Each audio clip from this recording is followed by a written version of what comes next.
Dans l'actualité également, cette saisie record de drogue dans le Jura. Près de 2 tonnes de pollen de cannabis. Ce qui est étonnant, c'est que les paquets étaient cachés au milieu de bocaux d'olives, transportés dans un camion frigorifique.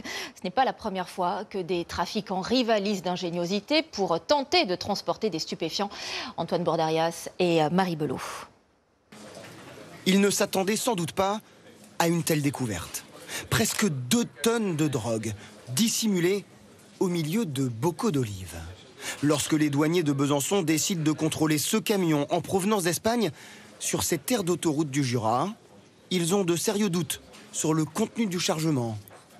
Ils découvrent alors, au milieu de ces bocaux, ces ballots de drogue de 5 à 8 kilos. L'examen des autres palettes permet de constater qu'elles sont toutes évidées en leur centre et remplies de ballots de pollen de cannabis.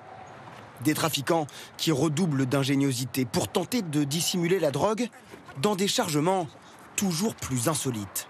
Ici, de la cocaïne dans des noix de coco, des cacahuètes, à l'intérieur d'un bustier, ou une fois de plus ici, sous des bidons d'olive.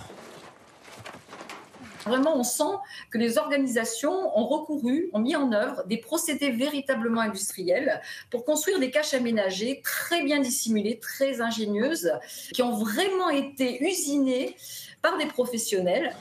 Cette dernière découverte d'une valeur estimée à 18 millions d'euros constitue une saisie record de pollen de cannabis, un dérivé extrêmement puissant de cette drogue.